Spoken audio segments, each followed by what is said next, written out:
2 mars 2021, méditons ensemble, bien-aimés frères et sœurs dans le Seigneur, un court extrait de l'Évangile de Jésus-Christ selon Saint Matthieu, chapitre 23, versets 1 à 12. Alors Jésus s'adressa aux foules et à ses disciples, c'est-à-dire à toi et à moi. Les scribes et les pharisiens siègent dans la chair de Moïse. Qu'est-ce que la chair de Moïse? C'est l'autorité que détenaient les scribes et les pharisiens, en ce sens qu'ils détenaient la loi. Et c'est eux qui détenaient aussi, qui avaient la responsabilité d'en faire la lecture publique, de l'interpréter, de l'enseigner même. Alors Jésus reconnaît leur autorité officielle. Toi aussi, tu as une autorité, tu es une autorité. Tu es une autorité dans ta famille, en tant que mère et père de famille, en tant qu'époux, épouse, en tant qu'employé ou employeur. Dans tes relations sociales, tu es une autorité. En tant que chrétien, tu es une autorité sur cette terre des vivants, dans la mesure où tu es appelé à rayonner, à resplendir de la lumière du Christ. Tu es appelé à être celle de la terre, lumière du monde. En ce sens, c'est toute une responsabilité. Tu es appelé à donner le bon exemple. Jésus poursuit en disant, faites donc et observez tout ce qu'ils peuvent vous dire, mais ne vous réglez pas sur leurs actes, car ils disent et ne font pas. Ils disent et ne font pas. Bien-aimés frères et sœurs, détrompons-nous. Il ne s'agit pas seulement des scribes et des pharisiens. Il s'agit aussi de toi et de moi. Nous disons, mais nous ne faisons pas toujours.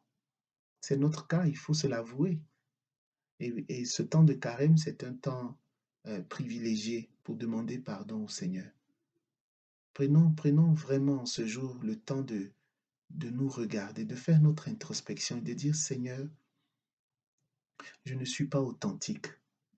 Mes actes ne s'alignent pas toujours sur mes paroles.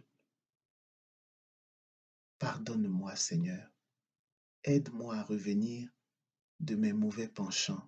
Aide-moi à changer, à être authentique.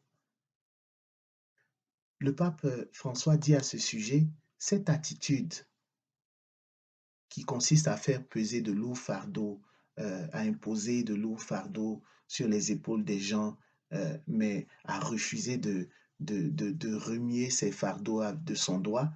Le pape François dit, cette attitude est un mauvais exercice de l'autorité, qui devrait au contraire tirer sa première force précisément du bon exemple, le bon exemple. Comment exerces-tu ton autorité? Es-tu un bon témoignage de vie chrétienne dans ta maison comme à l'extérieur? L'autorité, poursuit le pape François, l'autorité naît du bon exemple pour aider les autres à pratiquer ce qui est juste et nécessaire en les soutenant dans les épreuves que l'on rencontre sur la voie du bien. L'autorité est une aide, mais si elle est mal exercée, elle devient oppressive.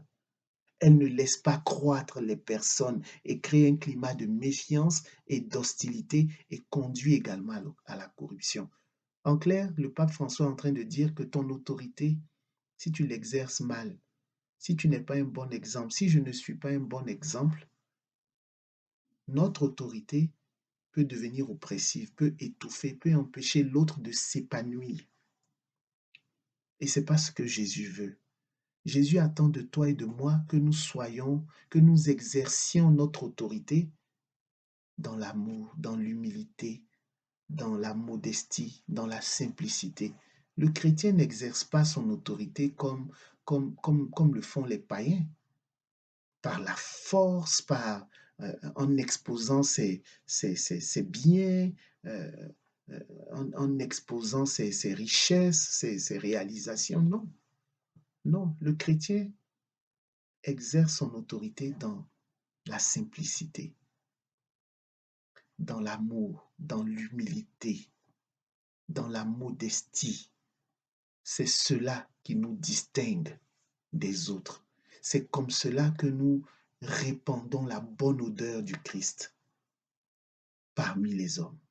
Que la paix et la grâce de notre Seigneur soient ton partage, que la grâce de la modestie, de la simplicité dans nos relations soit notre partage par la grâce du Saint-Esprit.